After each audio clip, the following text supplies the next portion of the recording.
Good evening, everyone. Hi. I'm Keith Smith. I'm one of the oversight team of the King's Church in Wisbech, and tonight I've got a Friday conversation with Alan Hammond, and I'm pleased to be here. Thanks very much, Keith, for inviting me. No, and I'm really looking forward to tonight. So tonight we're looking at the 10th commandment. So if you remember, we've been doing a series looking at the 10 commandments and going through each one, and today we're up to number 10. And today the focus is on coveting. So we'll have a discussion about the word first of all. But first, let me actually read the commandment itself from the Bible. So I'm reading from Deuteronomy 5 and verse 21, and this is what the commandment says: "You shall not covet your neighbour's wife. You shall not set your desire on your neighbour's house or land, his manservant or maidservant, his ox or donkey, or anything that belongs to your neighbour." So that's what we're going to be talking about tonight. Now, Alan's done a particular piece of research which I haven't done, where he's looked at the meaning of the word covet. So, well, I was interested in covet. It's not a word that's in my normal vocabulary. I don't suppose it's in your vocabulary, no. And I doubt very much if it's in the vocabulary of anybody watching. So, what does covet actually mean? So I looked it up. I thought I'd look in the dictionary and see what it reads. It says desire greatly, and then in brackets, especially something belonging to someone else. But I thought that's a bit on the thin side. It's covet's an old word, but we needed to bring a modern context to it. So some of the modern wordings for covet from Google, of course, dictionary Google: be consumed with desire, set one's heart upon, want, wish for, long for, crave, dream of, hanker after, thirst after, ache after, fancy, burn for, and pant for. That really interesting set of phrases that probably do mean something to today. So where does it all fit into today? And that's okay. So that's the topic. So part of what we want you to do, as always, feed your ideas in, feed your comments in, questions and so on. I've got the tablet tonight, so I'll try and bring everybody's comments in and structure it around that while we're having the conversation. So what does covet mean today? I agree. So I can't remember the last time, apart from reading the commandment, I actually used the word. No. And it's interesting because in amongst the things that you were saying there were certain words that you said, which I think, well, I use those, I've used that. Certainly the word fancy, so you'd often say to somebody, do you fancy a cup of tea? Or even around that, wouldn't you? So there's obviously more to the word covet than that type of simple thing, because I can't believe saying, oh, I want a cup of tea today, is really something that the Lord's preventing us from doing. No, it's all about degree, and in fact, indeed, what is the purpose of this actual commandment? That's a good question. If you take this commandment in the context of the other 9, the first 4 or 5 are around our relationship with God. Right. Thou shalt no other gods from me, you shall not make an idol, and so on and so forth. And then it goes on to, thou shalt honour thy father and mother, thou shalt not steal, thou shalt not murder, thou shalt not commit adultery, and thou shalt not bear false witness against your neighbour, lies. Interesting, those last 4 commandments have got modern equivalents in law. Yes. Even false witness, you can sue somebody if it really got extreme. But coveting, I can't think of a law that actually covers coveting. And I've got this silly little image in my mind of a man sitting away in their home at home, all on their own, coveting away for something desperate. And they keep it all to themselves. They never tell anybody else what they're coveting, and nobody ever gets to know about it. So why is there a commandment against it? What's in God's mind? What do you think? Well, that's really good, and let's just take that a bit further, because as you were talking there, that was stimulating all sorts of things. So let's face it, all the adverts on TV are effectively saying to you, or encouraging you to covet, aren't they? So they stick a fancy car, or when they're trying to sell perfume, they stick attractive men and women on the thing and try to get you going, oh, I have to have that, and all the rest of it. So we've actually built a society in many ways, to some extent, on coveting. Well, it's all designed to make you want something that maybe you can't afford or don't need. Or that somebody else has got, and they actually, in a sense, they put on, sometimes, let's face it, you get stars, don't you, saying something about something, and they imply that they use it or they've got it, and so therefore, oh, I must have it because they've got it. Yeah, it's very interesting. So yes, what is God's purpose in this? Because the other bit about it, of course, is the fact when you were going through the list, they're all things that we do. Yeah. They're actions, aren't they? People see the action or the activity. I think coveting becomes problematic when we move from simply coveting to actually turning it into an action. Yes. When you actually then go about desiring something. Okay. And then it becomes problematic. So Yes. at what point do you transfer from seeking something to which you're not entitled to actually making steps to acquire it? Right. That's interesting. Because you said not entitled. That's interesting. Okay, I'm gonna have to start thinking about this. Am I getting you going already? Yeah. There's all sorts of. Well, while you're thinking, let me give you an amusing story, because here you've got the context of the commandment back in the days when perhaps a person's possessions were nothing like they are today. You had a house, maybe a limited amount of property, a wife, maybe some servants. We talk about servants in this commandment. An ox or a donkey, which was about the limit of their transport. Yeah. Certainly didn't have cars like we did today. And it summed up in my mind an image of modern advertising applies to the days of those times. You just imagine a Roman centurion standing by the side of the road, watching all the people go by with their oxen and saying, "Hey, make your way down to Watling Street, the Watling Street Motors, where you can pick up your latest chariot, 4 horsepower, fitted out with the most recent hubcaps to annoy and frighten your neighbours. Yeah. And as a deal, buy 3 horses from us, and we'll give you the 4th one free." Yeah, and that absolutely. And it's funny. They didn't have to contend with that, but we do today. Yeah. That's right. And so therefore, the Lord's put this command in here.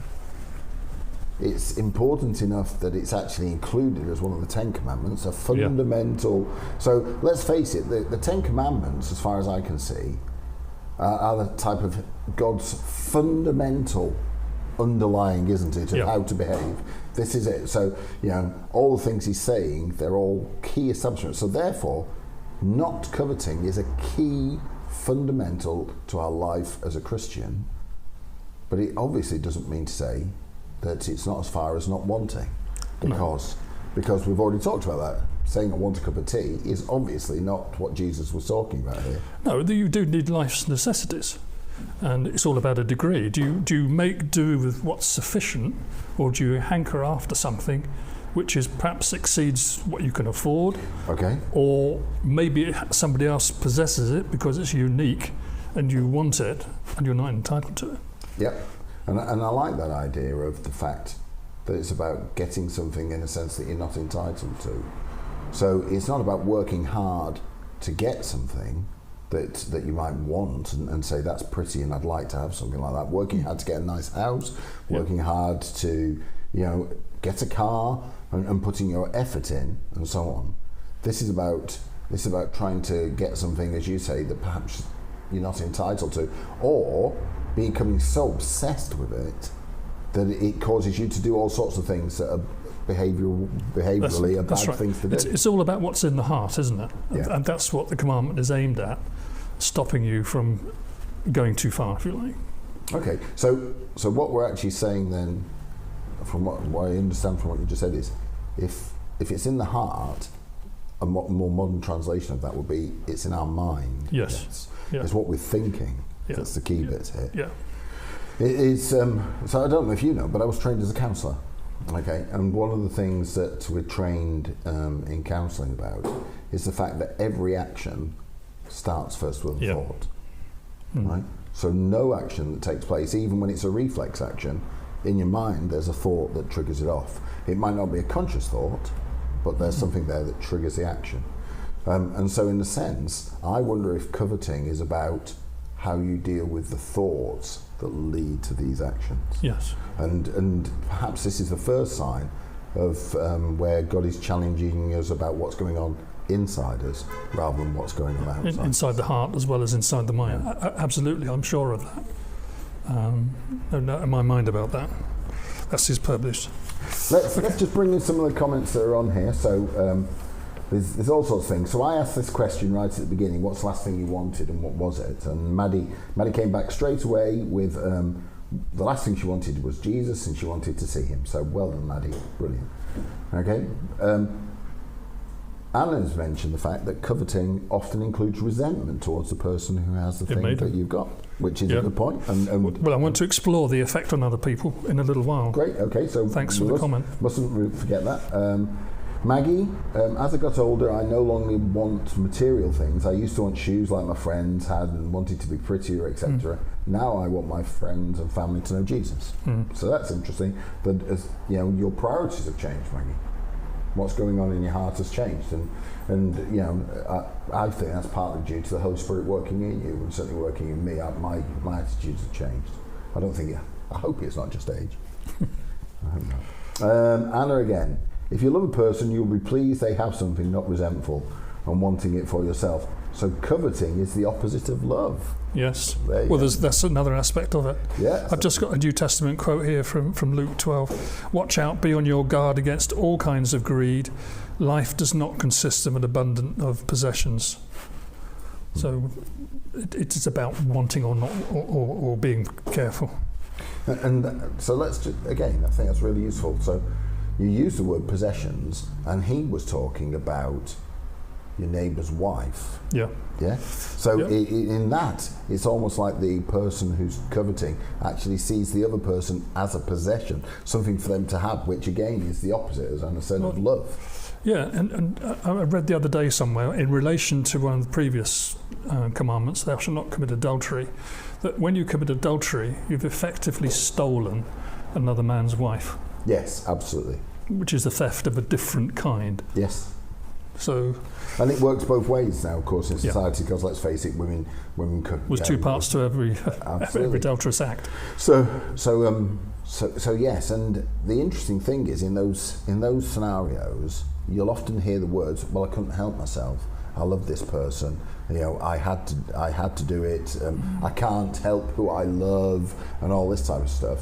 And the reality is, certainly, I think if we're applying this principle, the Lord would instantly come in and say, if you're coveting that person, one, it's not love, and two, you don't have to do it, because otherwise he can't give a command saying don't do it. No, it's how you deal with it when the thought first comes into your head. Go on.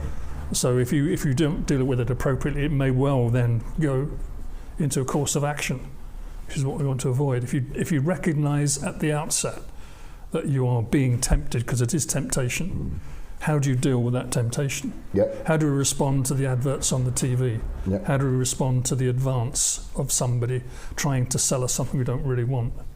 Interesting, Joan and I have just come back from 2 days in Stamford, and one of the things we're looking for is to replace our current settees. And we were in the showroom, and they were showing us all around the showrooms, and there was a psychological ploy going on. Right. And they eventually brought in a second person who agreed wholeheartedly with everything we were suggesting. And I actually said to them, why have you just said that to us? Yeah. I saw through the psychological ploy. So it is about being really careful. Yes. I mean, we do want to buy a settee. I'm not going to be seduced by something we don't want. But I was watching how they manipulated or tried to manipulate us. And we can allow ourselves to be manipulated by people, but we can also do it by ourselves, and we can also allow ourselves to be manipulated by Satan as well. Absolutely. And his forces. So he will, if we allow ourselves, that's where James says, when we're tempted, we can't say it's God who's tempting us. Yeah, it's our own desires within us that tempt us. That's right. And those desires can lead to other things. So James is quite clear about that. You can't blame God that that thing came into your vision. Okay, because actually it shouldn't matter. No, that's how you deal with it. Until I've got here Paul's letter to the Romans, chapter 7. Is the law sinful? I would have not known what sin was were it not for the law. Yep. And I wouldn't have known what coveting really was if the law had not said, you shall not covet. And ever since I realised what coveting was, seizing the opportunity by sin afforded by the commandment, It's led to me to want to covet everything. You'd never thought of coveting before. Yeah. Until somebody said you shan't. Yeah. Then I wanted to do it all the time. Yeah. Well, that's often the case, isn't it? You have to be careful with that. But it's true that it's about recognising it as well. So Absolutely. what Paul was saying there was now he recognises it. That's Up the to point. that point, he didn't realise there was anything wrong with it. In a sense, he might just say, well, I'm just lusting after this thing, or I really want it, or whatever. But the Bible's made it clear, actually going too far with that becomes wrong, it becomes sinful. So how do we deal with it when we're tempted? Okay, so I said, we were talking obviously before we started, and Alan raised some of those things, and I said, there's a good answer to that one. So Jesus put it this way, he said, if your hand leads you to sin, cut it off. If your eye leads you to sin, take it out. And I do genuinely believe that this is what he was meaning. This is the application. So when you start to covet something, actually there's only one way of dealing with it because of what we've just been saying. You get wrapped up in it. It can almost possess you. The desire can almost possess you, right?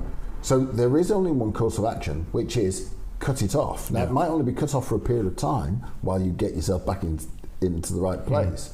But if you don't do that, it is virtually impossible, I would say, to walk the line of desperately wanting something and then assuming that you will have the self-control in your own self to walk past it and never be tempted to engage with that thing. So Jesus was clear, cut it off. It is better to go into heaven, with one hand less or one eye missing than it is to go to hell because you've been caught with coveting. It's extreme to do that. So how do we cope with it in today's 21st century when we're tempted all the time by things like television advertising and so on? We can see how what's the word I want? Surreptitious advertising is. It's almost sinister. Since the lockdown, one of the things I've noticed that car advertisers are now trying to sell us cars in a completely different way. All right, go on. So you must have seen in adverts for Cinch and Kazoo and all these other people. Yeah. Instead of us now going to a car showroom to look at a car, they all say, go online and we'll deliver the car to you. And everywhere you look, there's all these adverts from these companies. Right. And I was watching a sporting event a week or so back, and all the Teamsters were playing in the Kazoo shirts, all the advertising around the hoardings, and even the promotion on the sporting event was promoted. I'd never heard of Kazoo 18 months ago. No, that's right. Now I can't get away from it. Now, how do we deal with advertising? Well, you've said literally cut it off. One of the things you can do, and Joan and I are doing this, is if we can record a programme and then watch it back later, we can avoid watching all the adverts. Absolutely. And it's simple, but it's practical. It is. You can avoid that element that's just annoying for me, but you can still avoid being tempted. And if we're talking about relationships, then this, some people say, you can't do this. But actually, if you are becoming fascinated in whatever way by another individual and starting to have stronger feelings about them that you shouldn't be having, right, then one of the courses of actions you can do is just stop being in their presence. Absolutely. If you can possibly do it, avoid the meeting. And if necessary, if they say, why are you avoiding me, tell them the truth. Tell them the truth, say that you don't want this to happen and you are walking away, okay? And make it clear. Because if you're not that radical and that, I'd say there are very few people who have the self-control to actually stay in those situations. And if Jesus wanted us to stay in those situations, he wouldn't have said, chop your hand off, take your eye out.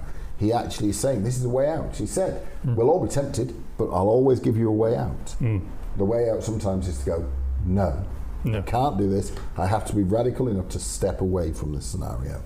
And that can be a way out of it. Because by then, normally, you've already been dragged into the situation, haven't you? You're not just now being tempted, you're actually thinking and engaging about the act and so on. Yeah, it is moving it on. It's putting the thought into a course of action. And one of the things I'd like to explore is what is the effect if we give in to the temptation, if we transgress? Yep, and that's perfect timing, Alan, because Matt, it is you, isn't it, Matt, who put this question in. A good question to ask yourself is it good or God? All right, how many O's? Yeah. So So the challenge is this something that God is encouraging you down the route of? Right? Well, if you do examine it from that point of view, it should point you quickly to the right route. Yes. Absolutely, yeah. And that's a really good way of thinking about these things. And I think in the old-fashioned way, they used to say, if Jesus was with you, would you do that? Right? And this idea that somehow imagining Jesus being present. Well, actually, the Holy Spirit's inside us all the time. So every thought we have, every action that we commit, the Holy Spirit is there. And again, that's why Paul says we have to take control of our thoughts. We have to take control of our actions, because they can lead us down a path where at the beginning it's not where we wanted to go, and by the end of it we're way down the pathway, aren't we? Well, no. The effect of transgressing or breaking a commandment essentially can be catastrophic. Absolutely. Can't it? And if it's okay with you, I'd like to explore that. Absolutely. I'm keen to see what happens to the person who has been transgressed against, if you like. And we can do that through two stories. They're probably familiar to most people watching. The story of David and Bathsheba, and what was the effect there. David and Bathsheba, of course, David, king of Israel. This is the same David, of course, who was the person who slayed Goliath. Yep. Same King David.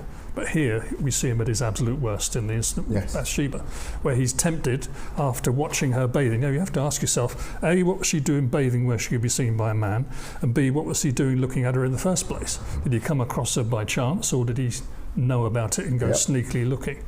But either way, he saw her bathing. He was tempted. He had the power to have her brought to his rooms.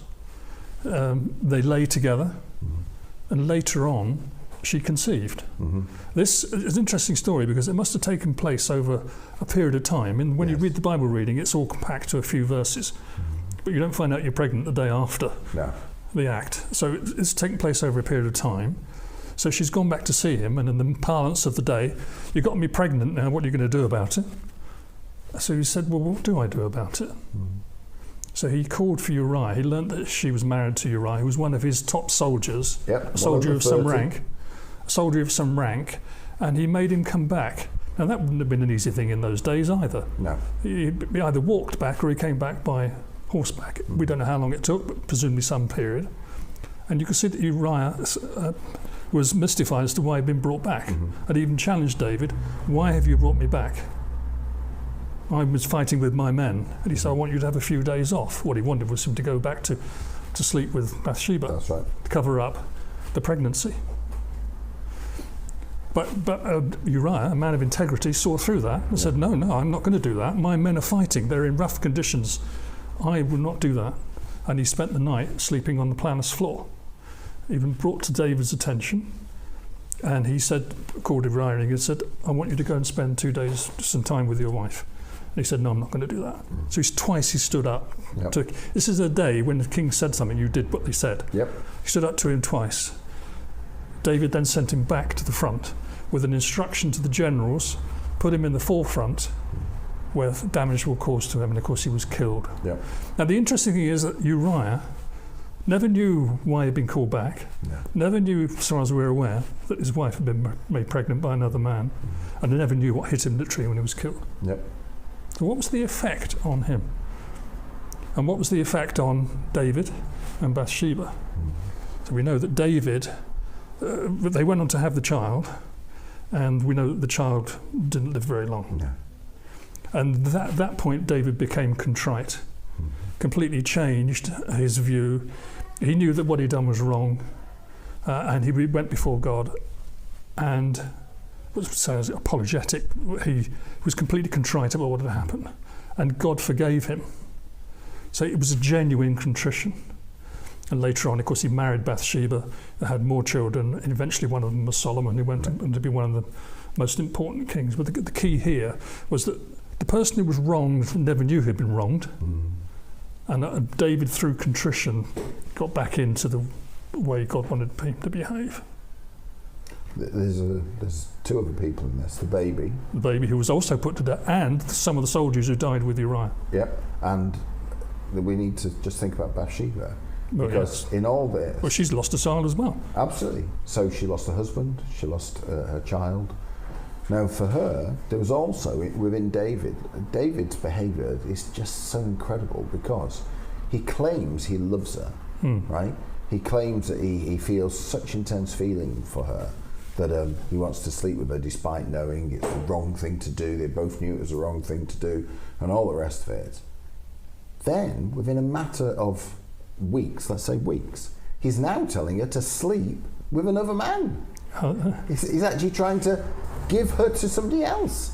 So he's now saying that for his own benefit, for the fact that he doesn't want to be ashamed and admit to the things that he's done, right? He's prepared, in a sense, to demand things of her. She's not valuable enough. She's not valuable enough for him to stand up for, and to say, no, this is my feeling. His feelings obviously are not that strong because he's absolutely happy for Uriah to take her back as husband. In fact, he wants to hide what he's done. Absolutely. He's embarrassed by his relationship with Bathsheba now. There's deceit, there's adultery, there's murder, a whole raft of other things. And this is the outcome, of course, of the coveting another man's wife in this case. Exactly, and never, I bet never, when David stood on the top of that roof and looked down at Bathsheba and fancied her, right?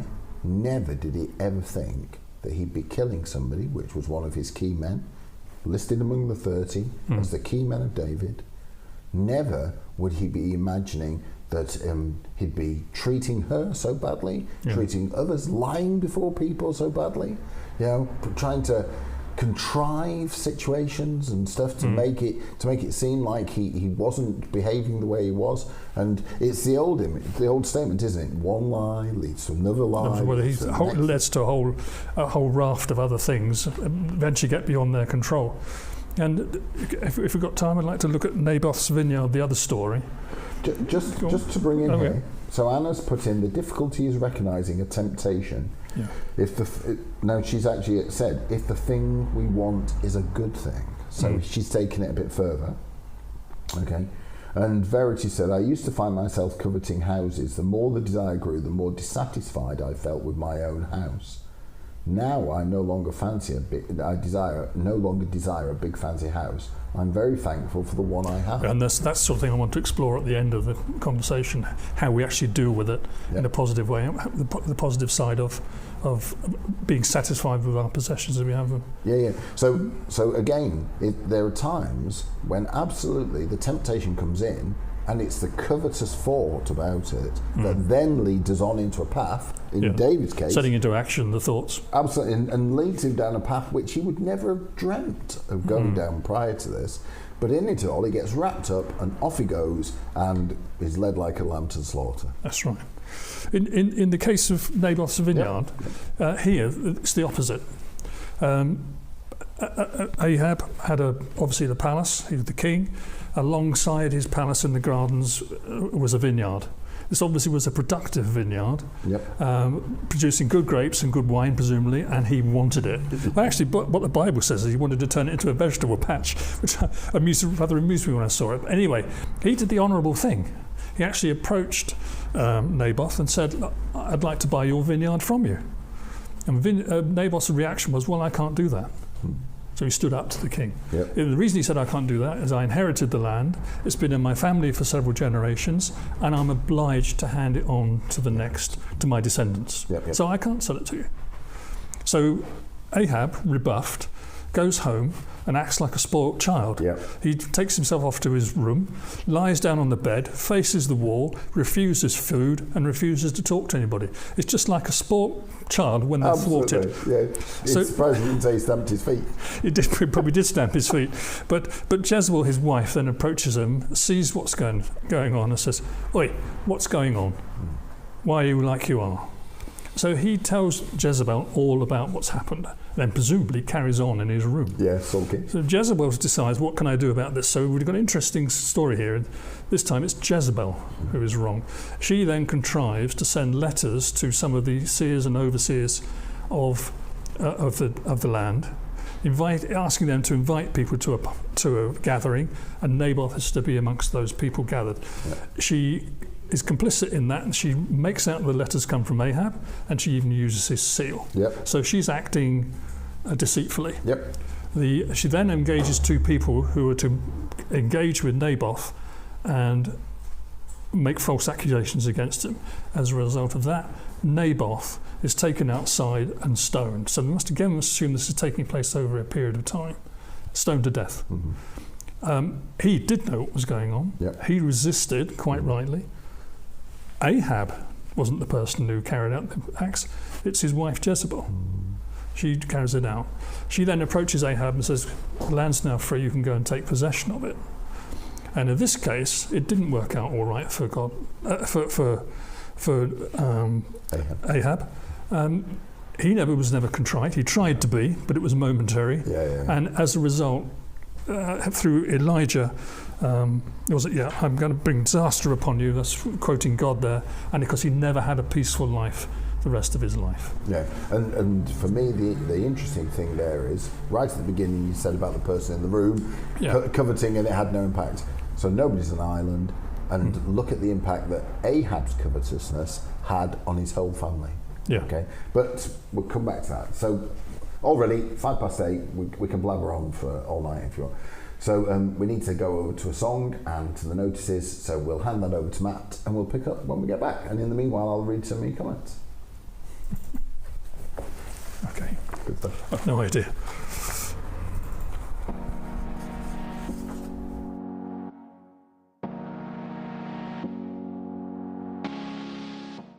Hi, I'm Matt, and here are this week's notice highlights. Coming up on Monday, we have the next video from our God Questions series that will be available to watch anytime on Monday on our YouTube channel. This is the opportunity where you get to ask your God questions about God, Jesus, the Bible, that sort of thing. And we endeavor to answer those in the form of a video. These are often questions that a lot of people are asking themselves about God and faith. So do watch them and share them with your friends and let people know about them. This month we are listening to Nick, who's going to be answering the question about why does God seem to be different from the Old Testament, and then how he is portrayed in the New Testament. So do have a look at that video on our channel. If you want to ask a God question yourself, simply ask someone at the welcome table to write it down for you. The welcome table is located at the back of church on a Sunday, or if you're watching online, or if you would prefer, you can email your question to us at hello@kingswisbeach.org.uk. Our harvest event is coming up in just 2 weeks' time. We are collecting specific food items to send to the Barnabas Fund, who will then be shipping it out to Christians in great need and poverty around the world. So why don't you join with us and bring those food items into church over the next couple of weeks to take part in this initiative. You can find a full list of items that are required on our website, kingswisbeach.org.uk, as well as in our monthly email newsletter. And you can also find physical copies of this list at the welcome table at the back of church on Sunday. Don't forget, on the 17th of October, that is when we are having our harvest meal together. If you would like to come to that, please fill in the sign-up sheet at the back of church on Sunday, or alternatively send us an email to hello@kingswisbeach.org.uk so we know how many jacket potatoes we need to pop into the oven. And finally, if you join with us on Sundays, you will, I'm sure, have been enjoying the return of the tea and coffee and biscuits that we have during the time of ministry in the service. Now, we do provide disposable cups that are eco-friendly, that will biodegrade. However, before lockdown, we were encouraging people to bring their own cup or mug to church. that you could take it away and wash it and then bring it back again. And that's even more environmentally friendly than a biodegradable cup. What we're doing to help promote this once again, we have a whole bunch of these very smart looking King's Church Wisbech mugs. And we're going to be giving these away today and over the next couple of weeks to encourage you to bring your own cup to church for the tea and the coffee. So there's going to be a whole pile of these out the back of church on Sunday, and at tea and coffee time, please help yourself to one for free.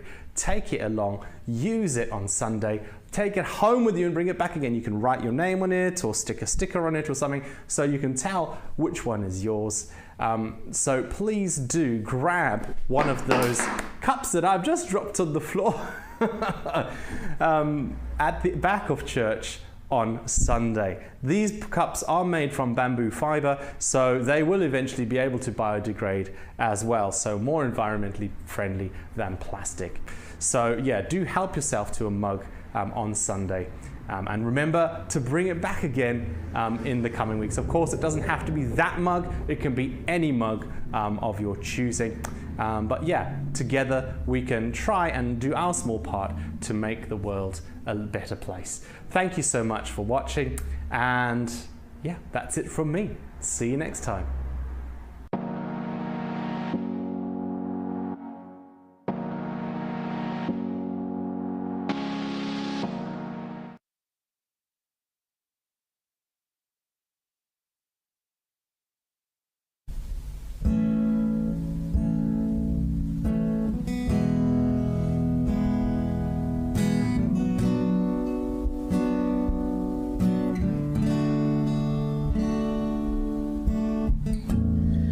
The moon and stars, they wept.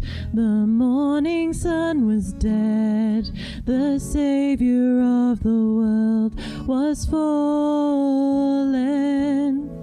His body on the cross, his blood poured out for us, the weight of every curse upon him.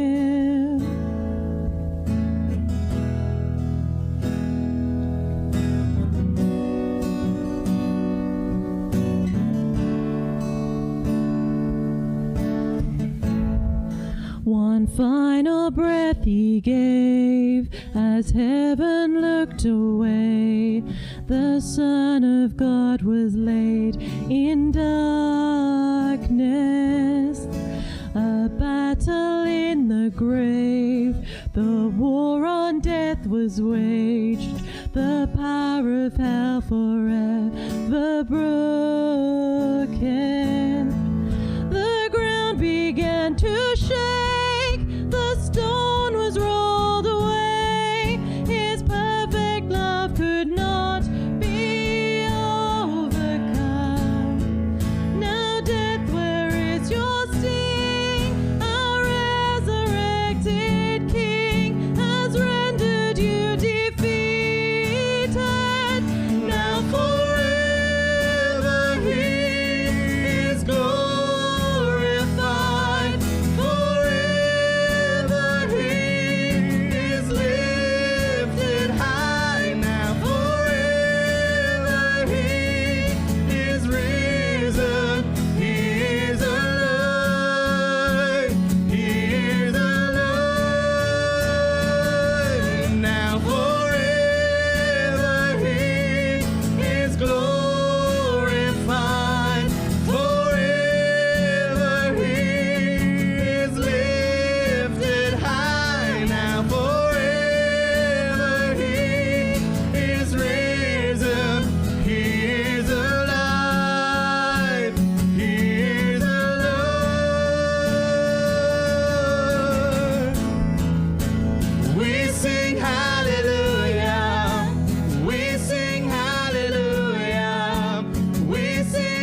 death, where is your sting? Our resurrected King has rendered you defeated. Now forever He is glorified. Forever He is lifted high, and forever He is risen. He is alive. He is alive. Forever He is glorified.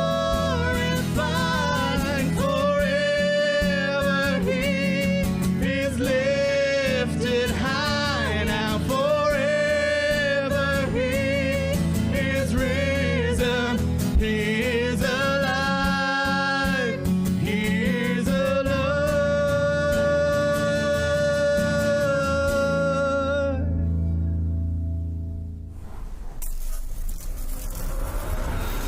Okay. Welcome back. So thank you very much, Matt. Thank you very much, Verity, for your singing today. And thank you for the comments that are coming in. Please keep them coming in. So we've only got just about 15 minutes left. As I said, I think Al and I could talk for Britain if we wanted to. So we'll pick up where we left off. So where we left off was that there are consequences for coveting. Okay. Some of those consequences are with yourself, some are with the people around you, certainly some of them are with the people that you covet from. Okay, but those were stories in the Old Testament. They were stories, in a sense, historical stories. And let's face it, we live in today's society, so we want to just explore now about today. What about today? What about us? What about ourselves and the reality of coveting and so on? And I asked Alan a question during the break, and I said that I was thinking about it, so I'll share mine first. So, what am I most likely to covet? And the things that challenge me, not surprisingly, some would say, so food, okay, and holidays, right? And when I see certain holidays and things that happen there, I can easily start to covet if I'm not careful. So those are my challenges, and again, in both cases, the only way I've learned to really deal with those things is to turn away, walk away from them, stop looking at it, or whatever. But go on, Alan, what about you? I knew that subject was going to come up, and I thought, how do I deal with it? And I have to be honest, I'm not particularly a person who wants stuff. I'm not materialistic. Mm-hmm. I'm quite content with the things that I have. Yeah. And I don't, if I can't afford something, that's the end of it for me. Right. If I can afford it, then so be it. So there's a next thought I'd like to explore here is coveting, if it's not wrong to want something that you can achieve, not wrong to aspire to promotion, mm-hmm. if you're going to better yourself in life. Yep. It's not wrong to aspire to a more modern car if your existing car is going to fail you in some way. Not wrong to want another model, or where it becomes wrong is if you seek after something that actually you can't afford, or is going to put you in debt, yep. or you shouldn't have. And I really don't think like that. Right. I really don't. That's great.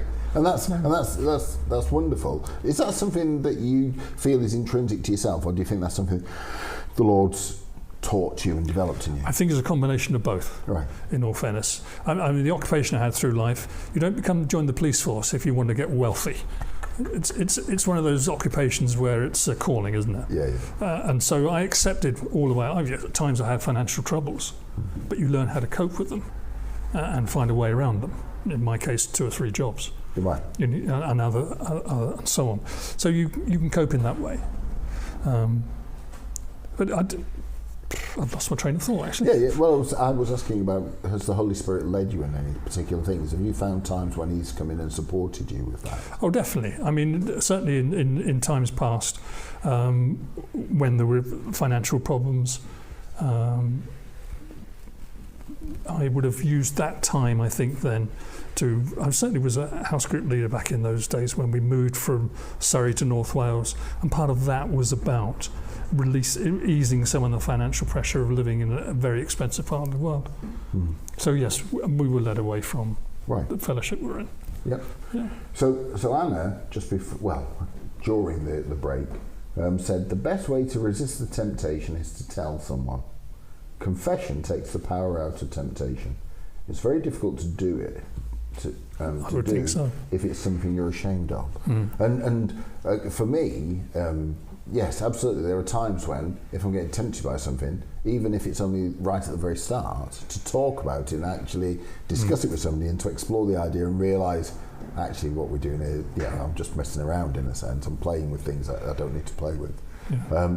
It is really helpful. And certainly, if you're down the road, you see, if David had stopped, when he was he'd now slept with Bathsheba, she was pregnant, but if at that point he'd owned up to it, if he'd actually said, I have sinned, if he'd gone to God and said he'd sinned, and if he'd gone to Uriah and said, look, I have sinned against you and so on, Uriah wouldn't have killed him. He might have been very angry and so on. And he might have made him make some sort of recompense and so on, etc. And Uriah might well have, I don't know, gone on a major row with his wife, but it wouldn't have led to death. No. Which is what his actions did lead to.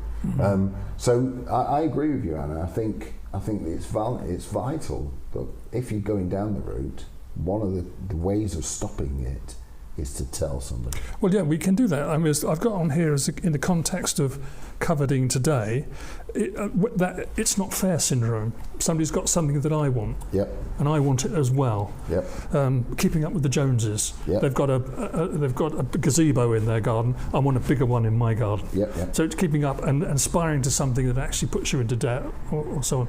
So if you would go and talk to them about it, but that would take the sting out of all of it, wouldn't it? If you're able to. Yeah. Well, and I think that there's another aspect to covetousness which we haven't fully explored, but we have mentioned, but it's effectively what you're saying. So if you have the resources to have the thing yourself and it doesn't negatively impact on anybody else, then what's the problem? Part of covetousness is the fact that you want something because somebody else has got it, or you want what they have.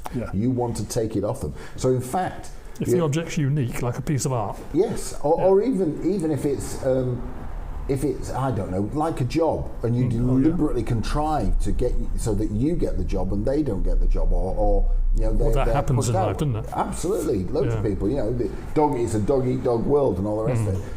So earlier we were saying some of the comments that were being made were about the fact that covetousness and love don't mix, and that's absolutely right. It is right. Because you do not love the person you're coveting the stuff off. You can't do. You can't do, can you? They're contradictory, aren't they? Absolutely. And I think that's why Jesus and the Father in the Old Testament is actually raising this issue, because he's trying to say, look, this is the total opposite of me. God is love.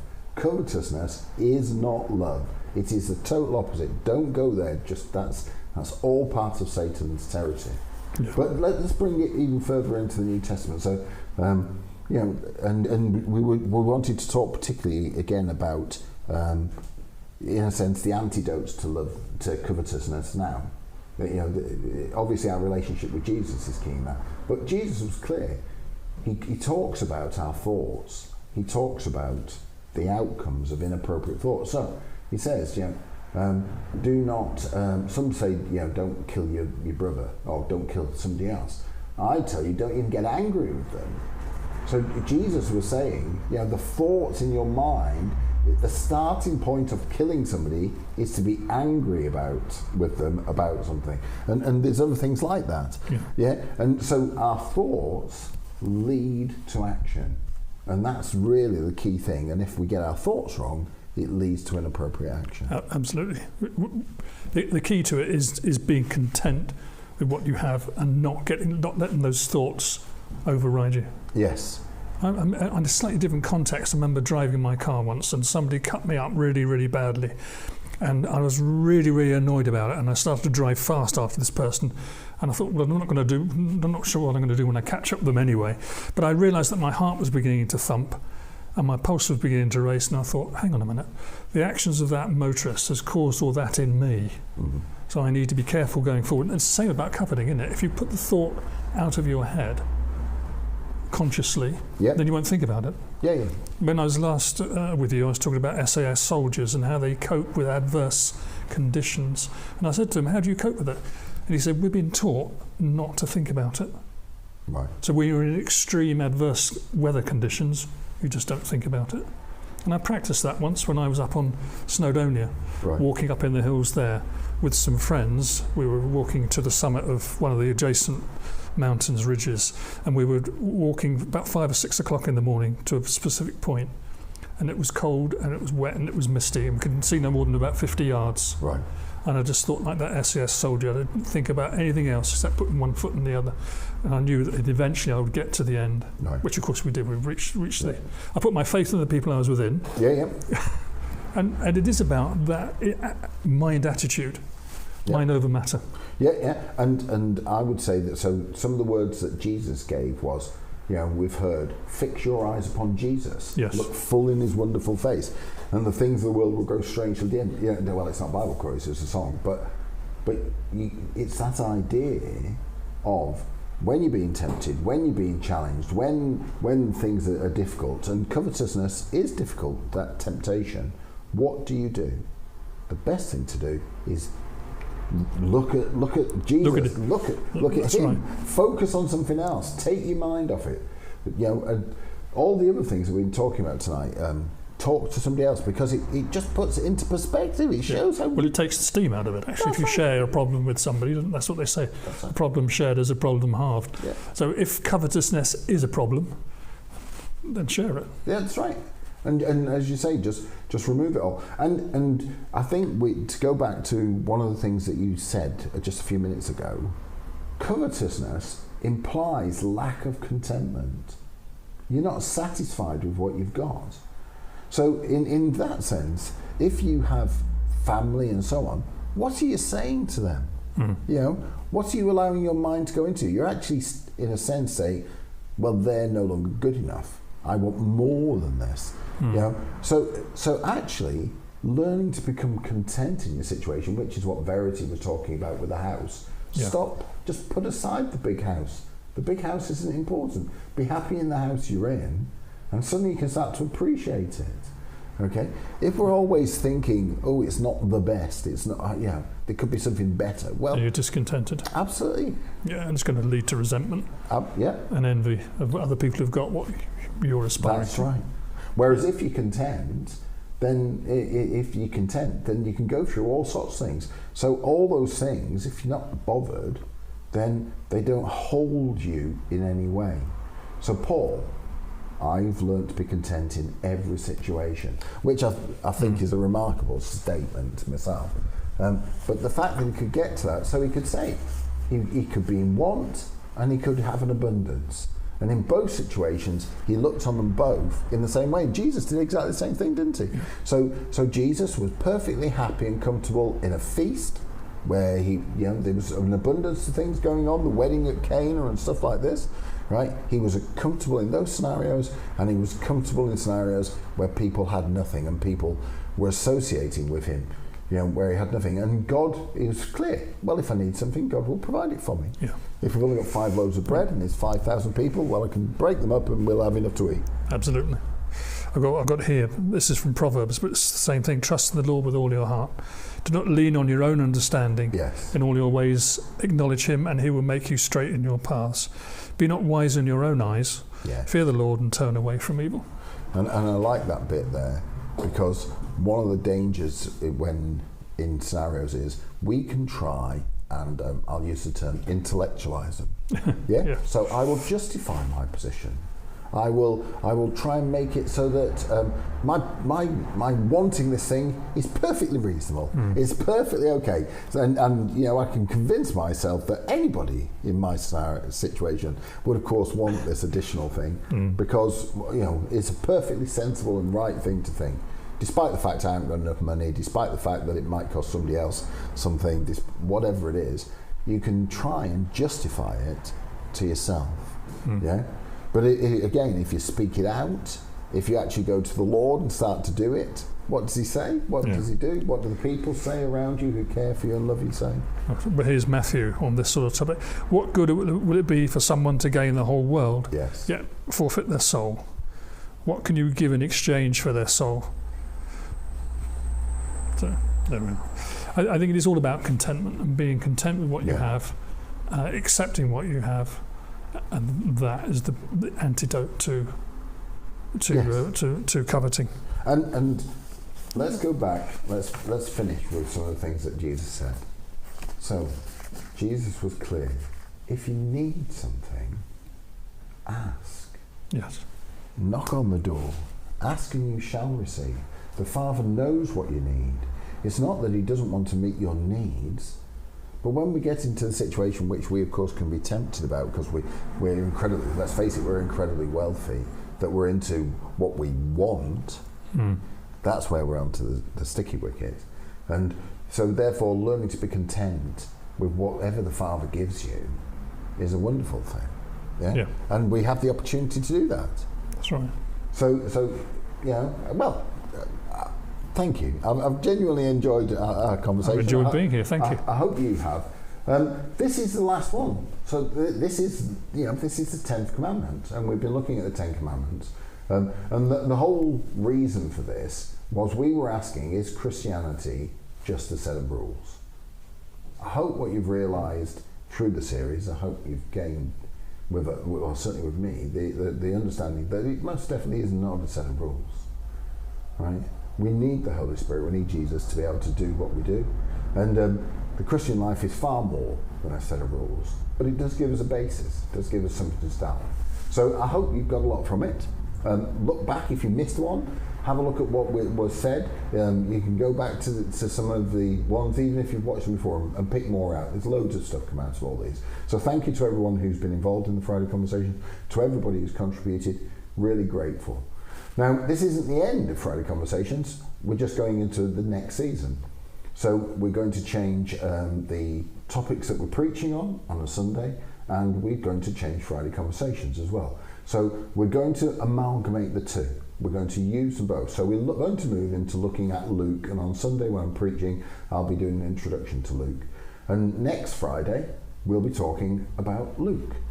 I'll give you more about it on Sunday, but that's what we're looking at. So if you've never read the book of Luke, now is the great chat time to do it. And obviously, we are giving out Luke's Gospel, so if you've never read Luke, please read it so that when you give it out and people start talking about it, you've got an answer.